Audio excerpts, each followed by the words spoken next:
let's take a look at the 2019 MLB free agent class and give every single one of those contracts a grade. We've been doing this for all the offseason. You guys keep loving them, so we're going to keep doing it until you stop watching. Make sure you are subscribed so you don't miss out on the content. This is a big offseason. We got Bryce Harper, Manny Machado, can't forget Patrick Corbin. Also, big shout out to all the members. Give you guys a little of name recognition here. We got Baseball G20, Bait the Crowback, go Bucks go, Tobinator, Ed Flood, legend, love Ed Flood, that guy, Hunter M, Paul C, Recchia, Butel, Cadam 37, Corbin Barrels, Eric Gorner, MLB Full Swing, The C Mancan, Unluck One, Jizzo, Murphy the Dog, Laheded, Lang Bill Cams, Uncle BD, Christophans, Mr. Freeze, Noah Chung, Vinny Dice, Kevin Broderick, Nayland, Mike Maloof, McFlick, and Connor Bolin. We appreciate you guys. All right, James, let's get going into these off seasons. Let's get going into these free agents. And, of course, we start off with Bryce Harper. What a banger. Yeah, what a banger. Amazing that, again, this 7 years ago, it's a minute. Like, this is before the pandemic. It feels like a different lifetime. But this is the only guy from this offseason that's still playing on this contract. I know Machado's coming up next. He signs extension. But it's looking back in this Bryce Harper contract, it's, like, still kind of one of the best in baseball. It's ridiculous right now. Yeah, I mean, it is crazy to think about some of the contracts that we've seen now, like getting $25 million a year for Bryce Harper over 13 years feels like an absolute steal. It's also crazy because him and Machado signing so late in the offseason. Like, these guys we knew are going to be Hall of Famers. We knew they were going to be some of the best players in baseball for a while. Bryce Harper still is very good. I know we put out a short recently talking about players that are better than Bryce Harper. People are furious, James. I don't know if you've seen the comments, but like also at the same time, he's not right field Bryce Harper anymore. He plays first base. It's different. He's still so good. You're been choppy as hell this recording. Leave it in, Kieran. I'm dying. Sorry, Kieran, first big ad in a while. But I think I like doing this free agent class right now for the reason you said. The fact that Harper signed February 28th, Machado signed February 23rd. Like, this was a time. These were two elite players. At the time of signing, these were two of the best players in all of baseball, and there was no question about it. And when each of them signed, they signed the largest free agent deal ever by total money when they put pen to paper. So Machado, funny had that title for 5 days, but the Harper contract, again, looking back, is just this is like maybe Boris's worst work ever. Yeah. Like the fact that there was no deferred money, that's amazing. No trade clause, no opt-outs, and again, no escalators whatsoever besides like very small bonuses, $50,000 every time he makes the All-Star game, which has basically been every single year for Bryce Harper. It's just Bryce Harper clearly wanted to be locked into somewhere for a long time. So again, I'm being a little tongue-in-cheek saying this is Boris's worst work ever, but he's like, I'm signing up for Philadelphia for the rest of my career. There's no way out. There's no changes. I'm not going to break these guys down with a big contract with huge escalators. Like, this is where I want to be. No questions asked. And that's kind of cool because it's worked out that way. This contract kind of allows the Phillies to be a lot more flexible with a lot of the players that they brought in. It's part of the reason why they've been able to get Schwarber on this big money, Zach Wheeler on money, Trey Turner, give Aaron Nola way too much, but still, even Castellanos giving them those deals because Bryce Harper is genuinely one of the best contracts in terms of value in baseball for the quality of hitter that you're getting, for the price that you're paying AAV-wise. Of course, that was when he was in right field. First base does change the value a little bit, but he still absolutely mashes, still is an elite player, still is very good. You think he's an elite player?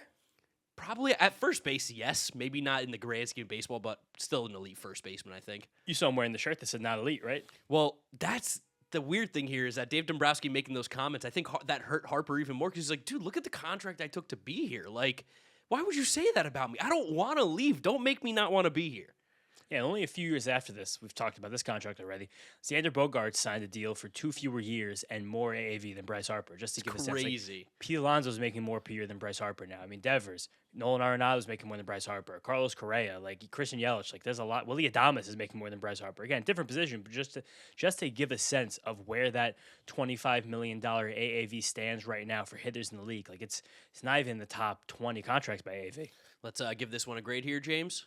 A+, amazing. Yeah, A+, definitely. This is one of the best contracts in baseball and definitely one of the best contracts this offseason. All right, next up, the other big guy, Manny Machado. Funny, technically was on the Dodgers before he signed this, which that's such a crazy timeline to put him there. 10 years, $300 million, $30 million AAV. We know that he eventually opted out, got an even bigger contract, which in retrospect, not nearly as good of a contract as this one, but if we are looking at the 10 for 300 for the time that he was playing during this contract, this was another absolute grand slam home run.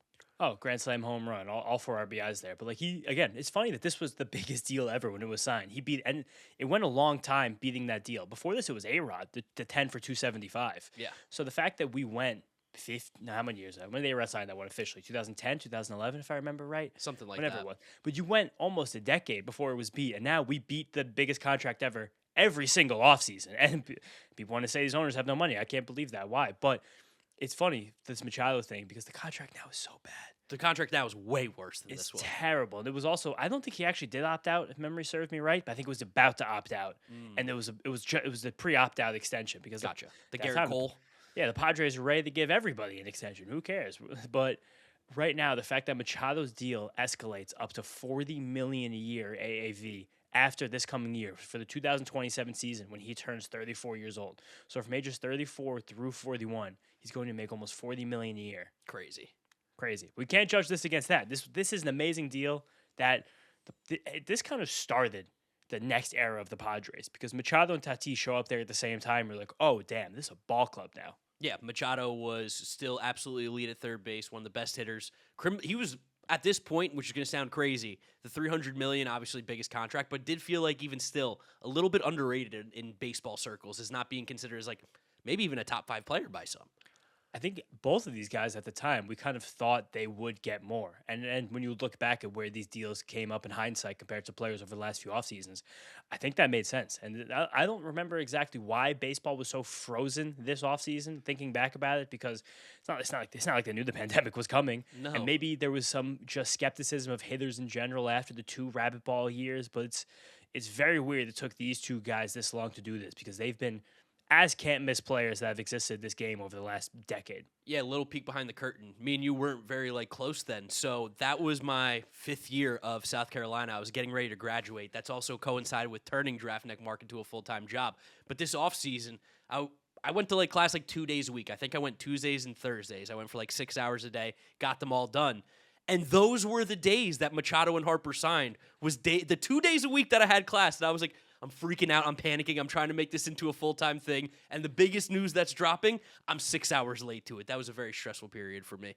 But it worked out. Yeah, it worked out. I think we did okay. But what are we going to give this one here, James? I'm giving it an A. I'm giving another A+. These are 2 great contracts. Yeah, definitely. All right. Patrick Corbin, 6 years, $140 million going from the Diamondbacks to the Nationals, $23.33 million a year. I'm going to have a crazy take with this one. Obviously, they don't win the World Series without Patrick Corbin in 2019. He was unbelievable for them. He was great during the regular season and in the postseason.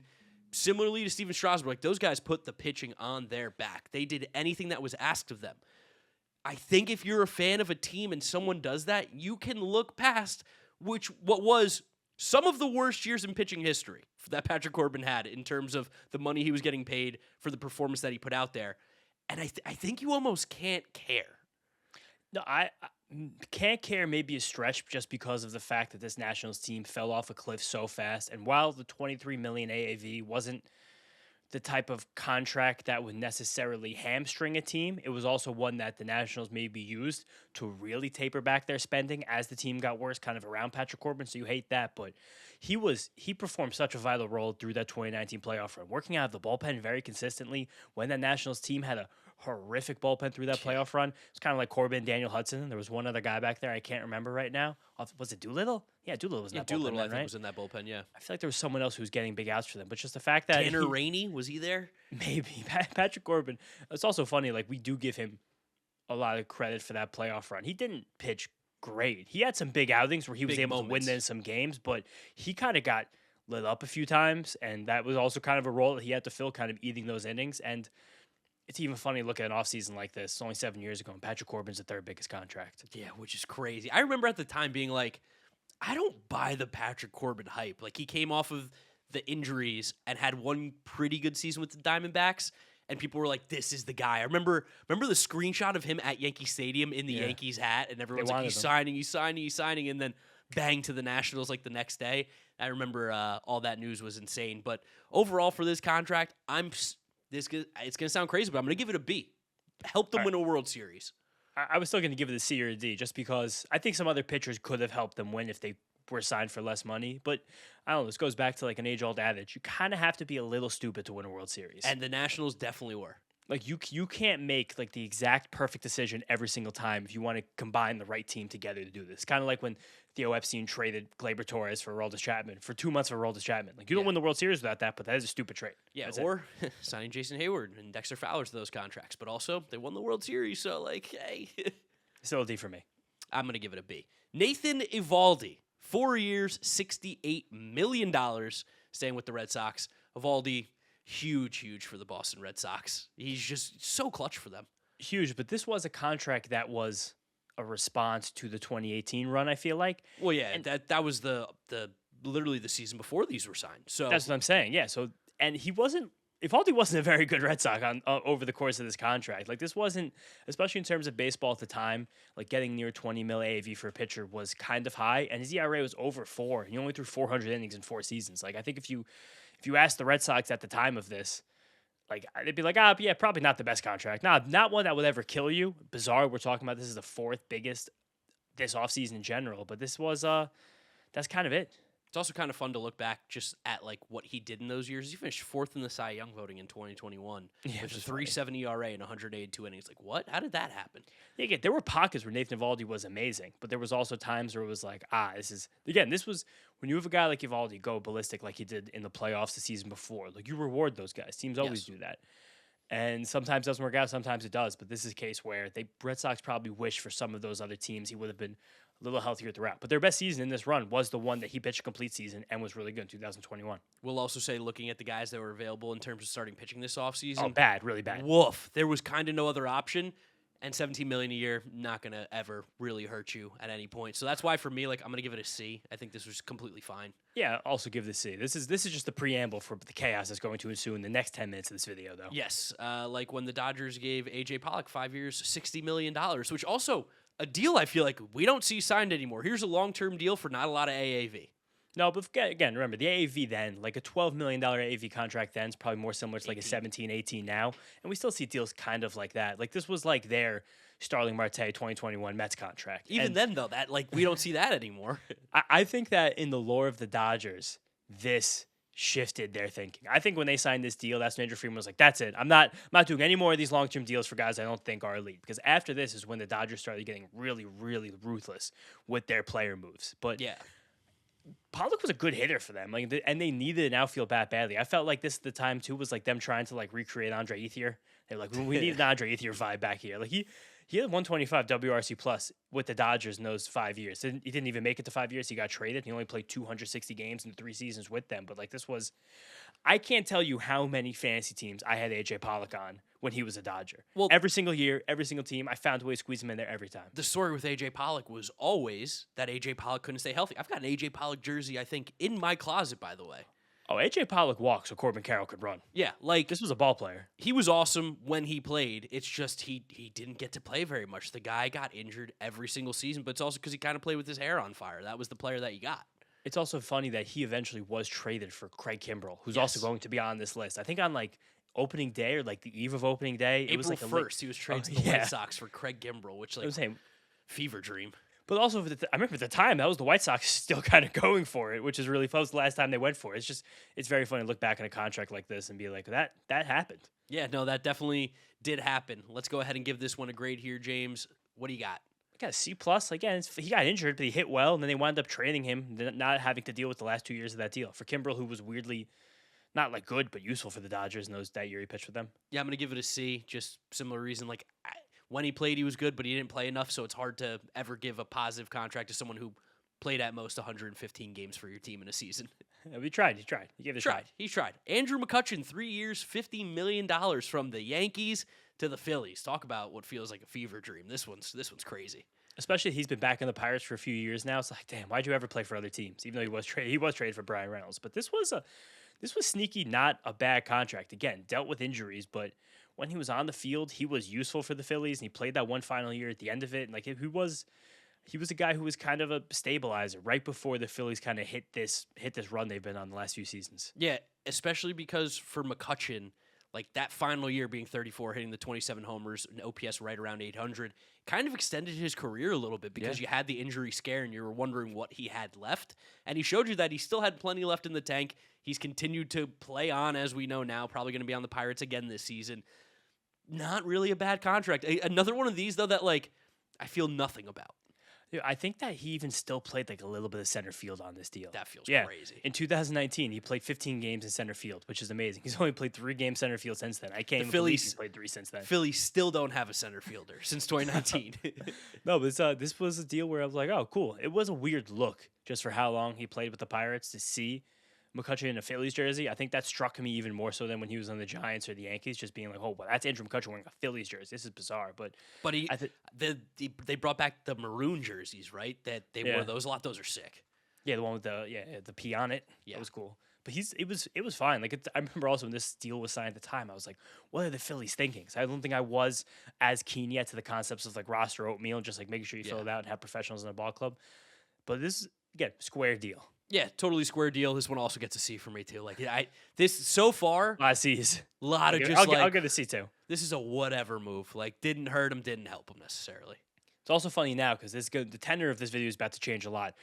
Everything we talked about, those 6 deals, those were the only ones of the whole offseason that were totaled at least $50 million in guaranteed money. And only 5 deals had $20 million of AAV for the player. Yeah, all these other ones now are short-term deals, chaos, and guys are like, wow, remember that guy? This dude is still pitching. Yusei Kikuchi signed... Still pitching not bad either. Yeah, he's pitching okay. Signed a 3-year, $43 million deal to come from Japan to play for the Seattle Mariners. And he definitely got screwed by the juice ball stuff. It definitely hurt him. Definitely. But also at the same time, you got to take him for what he was. And he almost never pitched well for a second with the Mariners. Yeah, which is also funny because of how good the Mariners have been with pitchers basically the entire time since then. And the fact that Kikuchi, remember that crazy story about him that he struggled with his sleep in that first season? And you can kind of see that, or just training, whatever happened, because in that first season with the Mariners, Yusei Kikuchi averaged 92.6 miles per hour with his fastball. Since then, he has never averaged slower than 94.9 miles an hour with his fastball. He's become a much better pitcher into his 30s now, which just kind of also goes to show about adjustment periods for these guys coming over from Japan. Sometimes you got to change up the pitch mix, the stuff. I know he's changed his pitch mix a lot over the years, but Kikuchi, I think, became underrated in the baseball lexicon because of those first 2 really bad years with the Mariners. Yeah, I remember living with you. You were big on Kikuchi towards the end of it, being like, I think there's something there. And it took a minute for that to come to fruition. But once he got to the Astros, we saw what he could be. And even last year, while he was horrendous in the second half with the Angels, there were sparks. And that's more on the Angels organization than I think it is Yusei Kikuchi. But for this contract, for the Mariners, this was a catastrophe. It definitely was. There was also this crazy option language in this contract, if you remember. And I got it right here from Spotrac. But the option, he had a $13 million player option for 2022. But the option can be potentially replaced by an additional 4-year, $66 million extension by the club that would convert the deal to 7 years total. If Kikuchi declined the option for 2022 and the Mariners don't pick up the 4-year extension, at that point he'd become a free agent. If Kikuchi stayed all 7 years, this would have been a 7-year, $109 million contract at $15 million AAV per season. And he did decline that option. The Mariners did not extend, and he's found a lot of success elsewhere. Yeah, but this one's getting an F for me. Yeah, I would give it a D just because, again, I think there was a lot of weird calibration stuff with him coming over. Once he got that fast, sucked. I know, but the second year there was a lot of. I mean, also it was 2020. He had a 5 ERA.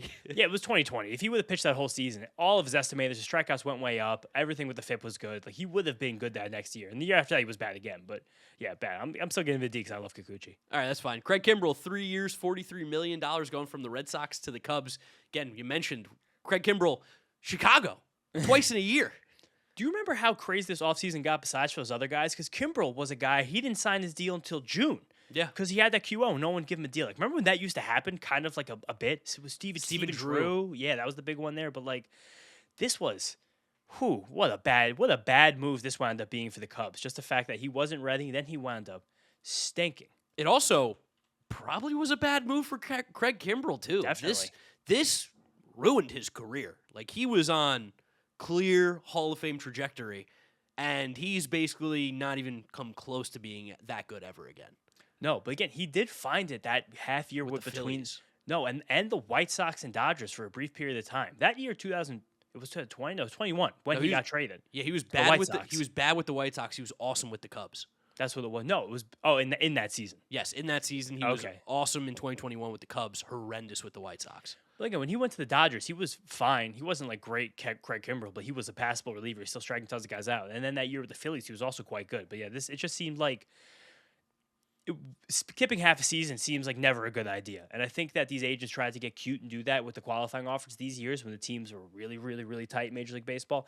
And it was just such an unbelievable backfire. Yeah, the Cubs really could have used him in 19 and 22 to be any sort of kind of reliable, and he wasn't. This also, I think, turned off a lot of people to paying relievers. This kind of felt like we knew that this was one of the guys. He got relatively paid again in weird circumstance, and it completely backfired. And 3 years, $43 million at the time was a fat deal for a reliever. Like now, one that'd of the biggest be sick. Yeah, right. It'd be amazing for a guy like Craig Kimbrel, and we're going to talk about another reliever after this somehow, some way. But it's just this was the epitome of turbo dog shit on this deal. Yeah, no, this one's Firm another F. F. Yeah. Yeah. Zack Britton re-signing with the Yankees, 3 years, $39 million. James, talk about Zack Britton for me. I mean, there was a moment in time where there was no reliever that was better than Zack Britton in Major League Baseball. I think the best memory of him, though, was always the Buck Showalter not using him. In that was 2018, 2016's divisional series or wild card game. That was the wild card game. Man, that was 2016. 2016. This is a long time ago looking back. And this was also a really strange deal where the Yankees had to exercise Britton's 2022 option that he put in the back end of this deal after the 2020 season. But the injuries had just like totally taken over by then. Zack Britton kind of became... It's sad how quickly the Zack Britton star died out because there was a chance he could have been one of the best relievers in the game for a long time. It's just the injuries took over. Yeah, no, he couldn't stay healthy after a while. But relatively speaking, like the 1 or I guess 1.5 year, because he kind of got screwed by the COVID stuff too. Yeah. He was still absolutely lights out. When he was on the mound, yeah. But that was when he was on the mound. Well, 19, he pitched 60 innings. Like he was completely good in 19. 20, he pitched as much as they allowed him to because of the COVID season. It was just 2021 was the problem. There was an injury at the end of that, though, wasn't there? Wasn't that what happened with him? Because that's why they didn't pick up the option because they had to pick it up before the last year of the deal. I'll be honest, I'm not sure. The end of the 2020 season is a complete blur to me. But just look at the numbers. Like when he was healthy-ish, his ERA was below 2 for the Yankees. Yeah, it's also fun. Like a guy like Britton who's like, I'm going to go on the mound and throw one pitch. Good luck. Yeah. Like that's always some of the most fun guys to watch me relievers-wise. I'm going to give Zack Britton a B. I think this is a pretty fine contract. Yeah, fine with that too. I guess give him a B. Just I never like to use the injuries against the guy. J. Happ. Whew. Remember this? This is like one of the, I mentioned it earlier. Talk about like a whoa. Remember J. Happ? That was a crazy time. And the Yankees got fooled on this one. Dude, this was the 10th most expensive contract of the entire offseason. It was 2 years, $34 million. Like, that's a fever dream. What's so funny is he went to the Yankees in 2018 from the Blue Jays at the trade deadline. And I'm trying to see who he was traded for at the time because so he was traded to the Yankees. Oh, it was like a 5-team trade. Okay.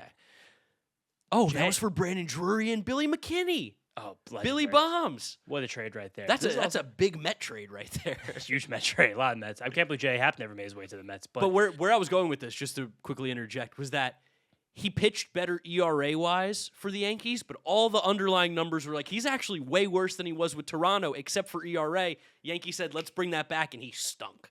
Also, J. Happ, this was it. After his contract was over, his baseball career was over. He didn't throw a pitch after 2021. No.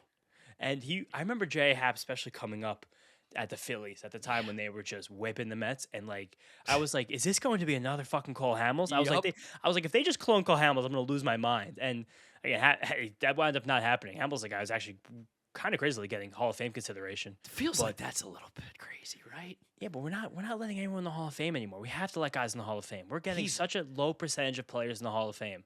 Well, do you want me to argue about Cole Hamels right now, or stay focused on J. Happ?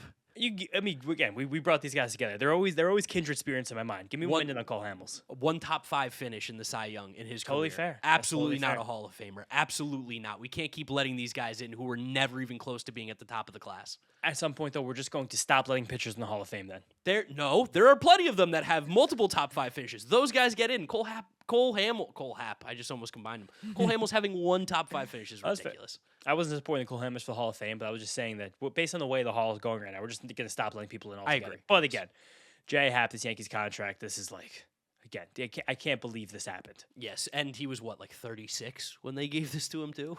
I think he was actually a little younger than that, if I'm not mistaken. Really? No, he was exactly 36. He nailed Okay. it.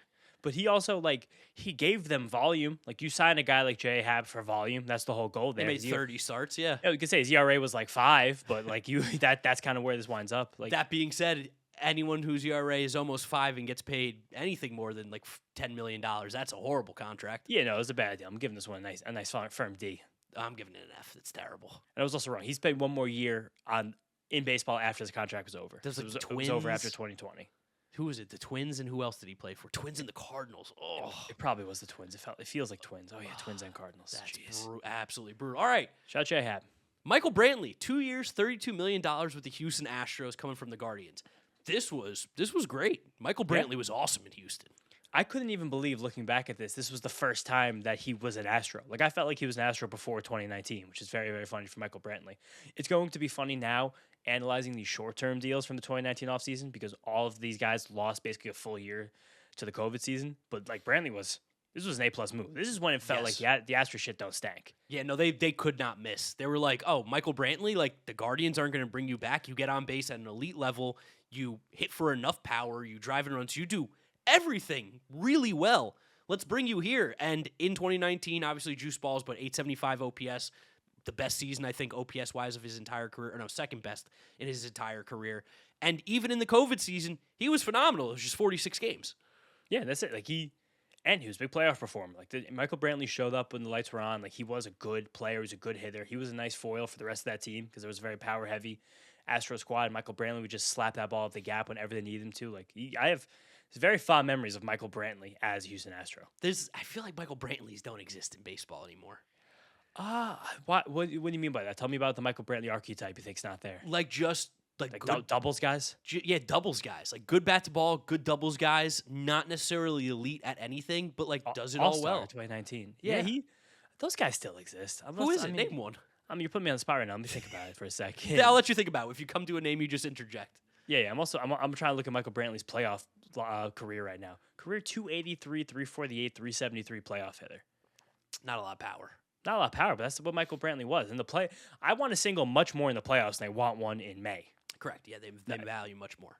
And that was a big thing for Brantley. But I feel like his archetype's around right now. Like I'm gonna sort by last year's High team. average too. That's the difference. Like, the guys will get on base. We just gotta find doubles guys here. Like Jared Duran kind of is in the Michael Brantley mold of a player. He's better. I mean, he's younger. He's more way dynamic. better athlete. Yeah. Yeah, way better athlete. But I'm saying when did Michael Brantley? How old was he when he got to the Astros? He was already 32. Yeah. I guess actually, Jared Duran's sneaky kind of old already. I think he's 29. Right? Yeah. Like when Brian Reynolds was playing, he kind of seemed Brian like Reynolds Michael is a good one, Brantley-ish. Like, right? Like twist my arm and talk about Ernie Clement being a type of Michael Brantley. Oh my God! Stop. Ernie Clement was never 120 OPS plus. No, in his playoff run he was though, and that's kind of it. Like there's still Michael Brantleys in the game. Like Ian Happ is Michael Brantley adjacent, much more of an on base guy than an average guy. But sounds like there's you're telling me elements of Michael sounds Brantley. like you're telling me there's no Michael Brantleys in the league anymore. I'm telling you, there's a few Michael Brantleys. I just gave you three of them. Let me know who what might think. be. You know who might be? Cody Bellinger. Cody Bellinger might be a Michael Brantley. He could actually be a Michael Brantley, but then the difference is Cody Bellinger wants like 5-year deal for like $125 million. And Michael Brantley took this one 2 for $32. Yeah, I think that might be the biggest problem for Cody Bellinger. We might crack the case here. Michael Brantley, though, I'm giving this one an A. Ernie Clement had the 14th most doubles in baseball last year. Good for Ernie Clement. Yeah, it's incredible. I love Ernie Clement, but yeah, I'll give this one an A too. This was everything you need from a guy. Lance Lynn, 3 years, $30 million. This was just like, go out there and pitch, big fella. Yeah, show up. That is what Lance Lynn did. Like there was that cursed graphic where it was like fear the Rangers or something that came out, and it was who was on that graphic? Was it 2 years later? Was it when they got Heaney? No, I don't think these guys crossed over in Texas, but it was just I don't know. Lance Lynn, he threw 210 innings in 2019 with a 3.67 ERA. Lance Lynn has more top 5 Cy Young finishes than Cole Hamels, by the way. And future Hall of Famer Lance Lynn. That's what I'm hearing. That's what I'm hearing. Lance Lynn, talk about guys that don't exist anymore. This is the kind of guy that might not exist archetype in baseball anymore. Yeah, I think they just turn him into relievers now. Yeah, like I'm going to show up and throw fastballs for 200 innings. I dare you to hit it. Like Lance Lynn, 2,000 career innings with a 3.7 ERA. Yeah. So it's That's like that that's doesn't such exist. a good career. That is such a good career for Lance Lynn. That Rangers contract, again, was a bit chaotic. He wound up on the White Sox for the third year of it. But it was, I'll always respect Lance Lynn. I'll tell you this. This is easily I think, in terms of value, the best contract given out this entire offseason. $10 Oh. million a year, and he gave you ridiculously good production over that time. In that 3 years for that contract, 449 innings, of course, because of the COVID season, but in that COVID season, he had the most innings pitched that year out of anybody in baseball, and a 3.2 ERA. That's unbelievable for $10 million a year. The next contract, I think, is the best one that was given out this offseason. But Charlie I think Morton? I think the Lance Lynn one is very good. Like I'm giving Lance Lynn for this contract another A. Yeah, this is an A for sure. Lots of A's and F's on this one. The further we go back, the more definitive the takes become. Give me Charlie Morton, James. Tell the people. Dude, Charlie Morton, 2 years, $30 million, and he signed with the Rays already in his kind of late-ish 30s. Like, it's crazy to look back at how much Charlie Morton had left in the tank. The fact that Charlie Morton was still pitching this past season, when he signed with the Rays 2019, he had a Cy Young caliber season, 195 innings with 3 ERA, one of the highest K rates in the league. Like, this was, Charlie Morton got put squarely back on the map with the Astros, but then this was the, whoa, Charlie Morton is like sick. This 35-year-old showing up, and he's one of the actual best pitchers in baseball. Yeah, Charlie Morton was great. He was huge for the Rays in that postseason run during COVID, getting them to the World Series. Obviously didn't perform well in the World Series when they got there, but he was absolutely nails and lights out for all the rounds before it. And it's just a good reminder of how long that curveball can last on a guy. Like, And he was still throwing like 95, so. Oh, I think he was throwing much harder than that in 2019. It was 95. You're right. My bad. But he, again, like you talk about guys like Framber Valdez in this offseason class where it's like if you got a hook, the hooks just last. They just stick with you for a long time. And Platoon neutral. Like, it's tough. It's platoon neutral, and you can power up the curveball, and you could take some off the curveball. Like, you can manipulate the curveball. You can manipulate sliders too, but I think it's a little bit better to manipulate that vertical pitch. You have a little more control over where that thing's landing. This was one of the best contracts given out. This is an A+ for me. Yeah, this is an A as well. The COVID season ruins all the counting numbers, but in terms of the just rates, 3.33 ERA over 232 innings for the Rays. That's phenomenal. Dude, a 3.05 ERA in the juice ball season. It's like sick. I'm gonna get a quick look right now as to what the league wide ERA was that year. Had to give be me close a guess? to 4. I think it was way over 4. Like 4.1? I'm gonna guess 4.4, honestly. Okay. League wide ERA. Where is 2019? Give me 2019 here. 2019 league wide ERA. Am I pitching? Yeah, I'm not pitching. 4.51. What's so high? Charlie Morton had a 3.0 ERA as a Yeah, he was beast. 35-year-old on a $15 million a year AAV contract. But the Rays are the ones who went out and gave him this contract. Why were other teams not trying to give Charlie Morton a contract? Why were teams not tripping over themselves trying to give Charlie Morton a contract? Yeah, I guess he was so old. Damn, the 2025 MLB leaders ad flashed on my fan graphs, and Clay Holmes was like 13th in the league in wins. That's crazy. That's crazy. Talk about the game changing, but let's keep going through the chaos. Next up, friend of the program, Yusei Familia. I mean, 3 years. Bad guy. But Bad guy. I'm saying because the Mets, but 3 year, $30 million right after the Mets traded him for Will Toffey and Bobby Wall. Bobby Wall. That was two crazy names in that trade. This was a true nothing left in the tank contract where you just go back to the team because you liked playing for them and the GM liked your handshake. Yeah, he was horrendous in 2019, pretty much unpitchable. I know juice balls and everything, but you would have thought out of all the guys, the dude with the power sinker that was like 100 miles an hour would have been able to survive the juice balls, and he just got absolutely torn apart in the setup role behind Edwin Diaz. And this is, Edwin Diaz got torn about that year too, but there's also a good lesson sometimes that for reliever contracts, you'd rather go shorter and higher AAV rather than give the guy the extra year to lower the AAV, which is exactly what the Mets and the Wilpons are trying to do with this Familia contract. Can you even believe? Because Jerry's Familia before this was awesome. He was incredible. He had some really, really sick seasons with the Mets. Can you believe that Jerry's Familia and Edwin Diaz had ERAs each that year in 2019 at 5.5 and higher? That's almost unfathomable. That right there is why the Mets didn't make the playoffs that year. You're saying that like you can't believe it. Of course I can believe it. I can believe it too, but it's crazy. It's insane how that happened. This is going to be a crazy Mets take for any of the Mets fans watching this. That 2019 Mets team is the best Mets team of the last decade. Because we just left. The starting rotation, all 5 guys made 30 starts, right? That Mets, since after 2015, so the last 10 seasons that were played, this was the best Mets team in the last 10 years, 2019. I mean, nothing to show for it. If there were 3 wildcard teams back then, that team was primed to go on a run. And I'll never let that one go. That lineup absolutely smacked. No, so this is an F. Yeah, this is an F. I think you guys kind of picked that up real quickly. And then again, we have a lot of reliever contracts coming up. So as comparison, Adam Ottavino, 3 years, $27 million to come back home to the Yankees. so much better than Yuri's Familia for the length of that contract. Yeah. Incredibly better. No, he was Infinitely really good. better, actually. He was really good with the Yankees. Again, the COVID year, everyone's like, people are going to look back and see like a near 6 ERA, but it was 18 innings, and we know that's kind of the Adam Ottavino experience. But to be able to get him on this contract, it was pretty good. No, this is a great B. Definitely, yeah. I think this is a B as well. And they keep moving on. Andrew Miller, 2 years, $25 million. The Andrew Miller, the height and the peak of Andrew Miller is very easy to forget as we've moved forward in baseball since then. I can't remember who he signed that contract with. He was with the Cardinals. That was in the Cardinals 2019, one. Yeah, that was the one. But this is like this was after what the peak was, and he wasn't very good for the Cardinals, but he still found his way to have a decent showing in 2020. But again, these reliever contracts just so bad. Yeah, very, very hit or miss. I'll give this one a D, I think, just because he was so bad in the full season. Yeah, I think this could warrant an F because the Cardinals took a big swing on Andrew Miller after coming off a year in Cleveland when it kind of looked like it was tapering down a little bit, and then the bet did not pay off. Joe Kelly going from the Red Sox to the Dodgers, 3 years, $25 million, gave us one of the best memes ever. I felt like he was in the Dodgers so far before this contract. Looking back, I was like, this is the first time he was in the Dodgers, 2019? Because that playoffs was the meme, but yeah. Yeah, he was the big, he loved pitching for the Red Sox. Like, he was perfect for that team. But then he got to the Dodgers, and while, again, the first season was the greatest, again, because everybody didn't have a great season, the other 2 years that he was there, he was phenomenal. Yeah, it's a very good deal for Joe Kelly here. And he became so emblematic of those Dodgers teams. Like when you somehow, even though how star powered they were, when you thought of the Dodgers, like you thought of Joe Kelly. Yeah, and he was kind of the first guy to also, take a little shots back at the Houston Astros as well. Yeah, fairly. But this is I think it's an A. I'm gonna go A for the memes. I was gonna say B. I think B's fair. Yeah, we could run through these next few quick because they're starting to get a lot of chaos. Yes. Friend of the channel, Daniel Murphy with the Colorado Rockies. Murph just mashed. That's all Murphy does. He just That's hit. all he does.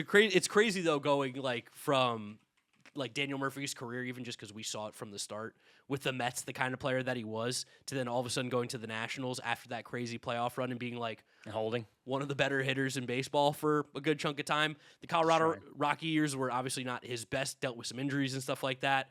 The injuries. Yeah, the injuries killed him. But, shout out Murph. We're definitely a little biased here. Shout out Murph. This is an A. This is an A. I'm gonna give this one a C for them. I have to be objective here. I love Murph. I'll never hold anything against him. DJ LeMahieu going from the Rockies to the Yankees. This low-key was one of the better contracts. This one was amazing because, again, before he signed the long contract, I think people forget how good LeMahieu was his first couple years with the Yankees. So good. He ended in disgrace this past season, but this was also, LeMahieu did. He got cut with multiple years remaining on the contract. That's crazy to do. But that 2019 season and 2020, he was like the best hitter in baseball. It was DJ LeMahieu, Luke Voigt, and Dom Smith, just to give a sense of how real that 2020 season was.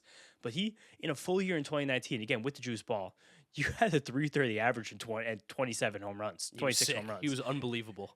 It was unfathomable how good DJ LeMahieu was that season, coming right off the Rockies. And it is funny that this was the prelude to him signing a really horrible contract with the Yankees eventually. Shout out to me calling that instantly. I was like, that's a horrible contract. Broken clocks twice a day, hating every Yankee contract. But this was like at 30 years old, you were like, wow, I can't believe that DJ LeMahieu was able to do this. Yeah, no, this is one of the biggest days. 2 years, $24 million for what he gave them was phenomenal. And a cool thing for a guy like DJ LeMahieu, I know he came up and he spent that 1 year barely with the Cubs, but for all intents and purposes, he only spent his career with 2 teams. Yeah. Like besides for 40 games with the Cubs and he was a rookie. Like it's pretty cool for a guy to be like, even we talk about 1-team guys, even 2-team guys are very rare. So very rare. Cool DJ LeMahieu got to pull that one Usually off. have to be unbelievably great.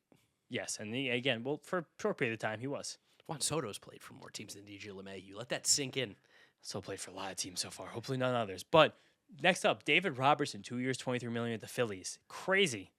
He's the first relief pitcher we've mentioned here that's still active. Yeah, he's still going. Craig Kimbrel did pitch last year too, so he might find his way to more likely find his way to an inning this year than David Robertson. But like David Robertson was 34 when he signed this contract, 2019. He's still going. Hats off David Robertson for that one. Phillies brought him back too this year. Like he was like, you know what, you paid me well. I'm gonna come back. And in his time with the Phillies, not the greatest. There was some injury stuff. Is relievers are fickle. That's probably the biggest thing to draw from this is just reliever contracts are never that good of an idea. I think he threw what with the Phillies? He threw 6 2/3 innings in the 2 seasons that he signed with them. Like, yeah, it's just what are you gonna do? It's an F because he just didn't pitch, but also like he got hurt. It's kind of unfair. Yeah, so I'm gonna give this one N/A. So deal with that one, Kieran. We're going to quickly go through just some more interesting ones here. How about, remember Josh Donaldson signing with the Braves, the 1 year, $23 million deal, and he was awesome? Remember when he was a year on Cleveland the year before? Yeah, and remember when he was on the Yankees? Yeah, Twins. Yeah, a lot of teams all of a sudden very quickly. Braves, though, he was ridiculously good. This was sick. This is when the Braves started doing that, wait, sign the good veteran that no one wants to give a big contract to a high AAV, and it worked out. Yeah, amazing. Imagine if some teams were trying to do that this offseason. I feel like that could work out again. But this was he was great. This was like bringer of rain. It was amazing to watch him sustain. He was also someone who seemed like really benefited from the juice ball era. A little bit, yeah. Like I mean 2015, 16, 17, those Blue Jays years were his peak years, but the Josh Donaldson prime is underappreciated, I think. Bringer of rain. He was sick. Like, it was pretty amazing. I also love the fact that everyone talked about, at least his teammates, of how intense he was as a guy. Like, how hard, like, this was when the analytics were really coming to the forefront of the public knowledge. And we were starting to talk about a lot more things like exit velocity and spin rates and stuff. Baseball Savant. I feel like this was when Baseball Savant really took off and got mainstream. I feel like people even after. Just looking at on base instead of not just batting average.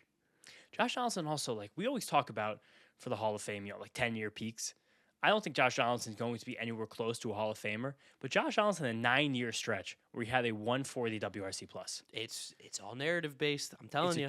It's a 270, 370, 515 triple slash. We had a 9-year stretch where he was a 900 OPS guy. And he played good third base too. Yes, in that time, he was over a 40-win player. Like, if there was just any kind of late career, or if he could have just clicked sooner, like, this would be a guy actually getting Hall of Fame consideration because the prime was that good. And inside of that 9-year stretch I just mentioned, he basically lost 2 full seasons because 2018, he missed almost a whole year with injury, and 2020 didn't happen. So it's kind of amazing to think about where a guy, like, you get one more full season of Josh Donaldson in 2020, and he could actually, like, 3 more WAR, he could actually be a Hall of Fame considered guy because he'd be a 50-year career WAR at that point. Yeah, I'm a Josh Donaldson fan. I wish we got to see a little bit more of him. He had a great career, and this was obviously an A. 100% an A. Pick another fun one you want to talk about here. I mean, Dallas Keuchel, 1 year, $20 million with the Braves in June. Like, that's why? That's like a $40 million AAV to Dallas Keuchel for the year. That's insane. This feels to me weirdly symmetrical to what could be happening with Ranger Suarez right now, where I think a lot of the league is like, I don't want to give a long-term contract to the pitcher who throws 90 miles an hour. Nope. But also we know he's good right now for sure, where every team in the league would be willing, just like this offseason clearly, to give Dallas Keuchel, Ranger Suarez a 1 or 2 year deal, but you don't want to pay the qualifying offer penalty to do so. So that's why the Braves got him in June, and similar to what we said before about Craig Kimbrel, this completely derailed Dallas Keuchel's career. Shocker, pitchers specifically can't really miss half a year and just come back and be good. No, it's hard for anyone to really do that.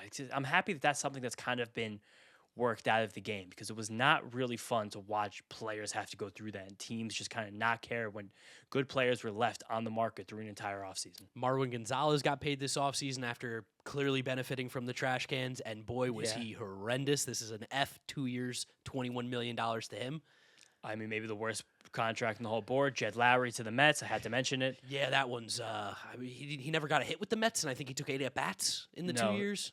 It gives everyone a great tweet, including us sometimes, where whenever someone gets their first hit with the Mets, you can be like, this player now passed Jed Lowry in the Mets all-time hit list. There's a couple people who do that every single time. We like to pull it out once in a while. It's always a fun one. Well, some weird ones. Anibal Sanchez. Yeah. Still that kicking. That was a huge deal for the Nationals. I was very excited when Wilson Ramos signed that 2 year, $19 million contract with the Mets. He was great the first year. He just got very old very quickly. No, Wilson Ramos is a player. I'll never take anything away from him. Yasmani Grandal going to the Brewers on the 1 year, $18 million deal. Love me some Yasmani. Still kicking it last year in AAA. Absolutely. Like Garrett Richards, people were still trying to save Garrett Richards, even though he just couldn't. Kelvin Soria. Wow, Kelvin Herrera's a big one. Wow. Yeah, Hyun-Jin Ryu signed the qualifying offer with the Dodgers, which is funny considering how bad this pitching market was. Nelson Cruz was awesome with the Twins, right? When he signed that deal, that was like one of the better ones. This was at the time the most home runs ever hit in a single season. Yeah, he was awesome. I'm gonna talk about names just to give you guys a sense of how long 7 years was. Michael Fires, Kurt Suzuki, the current manager of the Angels, Trevor Cahill, Brian Dozier, Cody Allen. Justin Wilson's still pitching. He's on this list. Is he really? He's still pitching? Justin Wilson's still going. He barely pitched with the Mets just because of the pandemic and some injuries, but he had moments. Like there were times that 2019 season where he was kind of one of the most trustworthy guys in that bullpen. Jesse Chavez, the Crypt Keeper. I was going to say Jesse Chavez. Ian Kinsler. Wow. Jonathan Scope had a good 2019 as well, right? If I remember correctly. I don't necessarily remember off the top of my head, but all hitters kind of had good 2019s, if I remember correctly. Yeah, that was my cop-out was saying that for sure. This is just like what? The Cubs signed Daniel Descalso to a 2-year deal? It wasn't for, like, any money, but, like, why did he get a multi-year deal to be a utility guy? Yep. Jonathan Scope was an above average hitter from 2019 through 2021. Gave it a shot there and played decent defense. What are some other crazy names that we're seeing on here? John Jay. Shout out to John Jay. If you guys have ever seen the Netflix documentary about a certain white powdery substance in Miami, John Jay's dad was a major, one of the biggest kingpins in American history. Justo Jay. Crazy lore. It's sneaky one. I want to get some of the weird ones after this, but this was when Merrill Kelly came back from Korea and signed his deal with the Diamondbacks. That was a massive, incredibly huge deal. I can't even find it on here, but I wrote it down in my notes because it's so down low. Adam Jones. Oh. Merrill Kelly signed a 2-year, $5.5 million contract. That is So unthinkably good. Wade Miley, Freddie Galvis, Jody Mercer. Neil Walker signed with the Marlins. Completely blocked that out of my head. Martin Perez, he's still kicking. Signed his deal with the Twins here. Zach Duke. Oh, my God. Drew Pomeranz Pomeranz is still kicking. $1.5 million that year. Jonathan Lucroy, Greg Holland, Clay Buckles, Brad Brock. Wow, Jake Diekman. Jake Diekman. Lonnie Chisenhall. You want to talk about guys that we need more of in baseball? Go Cox. Lonnie Chisenhall. We need more Lonnie Chisenhalls in the game. South Carolina Gamecock. Shout out him. Perez just stopped kicking. James McCann. He signed his deal with the White Sox here. He played pretty well for them under that. He had a good one. The Mets gave Joe Panic money that year. Gio Gonzalez, Neil Walker, Matt Moore, Martin Maldonado, David Phelps, Adam Warren. There's a name I legitimately have not. I don't know who this is. Nate Carnes? Who's Nate Carnes? I remember Nate Carnes. Nate Carnes is a big righty. Don't remember him for the slightest. Wow, Justin Bohr with the Angels. Josh Harrison, one of our colleagues of foul territory. Brian McCann. There's 6 other foul territory colleagues who are on this list. Big year for the FT Network. Jeremy Hellickson, Tony Sipp, Corey Spangenberg. Chris Herman. These were some names back here. Damn, what a fun. Pat Venditte. Shout out Pat Venditte. Switch pitcher. I was at the original switch pitcher game, Pat Venditte, Staten Island Yankees versus Brooklyn Cyclones, where he came up against the switch pitcher, face the switch hitter, and we did 15 minutes of switching before the ump was like, we got to figure something out here. Nothing like really caring about the outcome of a minor league baseball game like they did then. Troy Tulowitzki signed a contract this offseason. Is that with the Yankees? Yes, Francisco Cervelli. Man, Francisco Cervelli, I believe, is the manager for Team Italy. Is that correct? That feels right. Why not? It's fun. Going back far is fun. Guys, if you want us to go back further, let us know because we'll just name baseball players forever. That's kind of our favorite thing to do, so we're here to do it. I think we'll probably do 2022 next, but after that, we might get crazy. So you guys let us know if you like these stuff. Yeah, maybe we'll do, me and James are turning 30 this year, so maybe 1996. Let's see what happened the year that we were born. Thank you guys so much for watching. We appreciate you. Make sure you subscribe to The Windup. You can follow James on social media at James Shiano. I'm Giraffe Neck Mark. Thank you guys for watching. We'll catch you then. Peace out.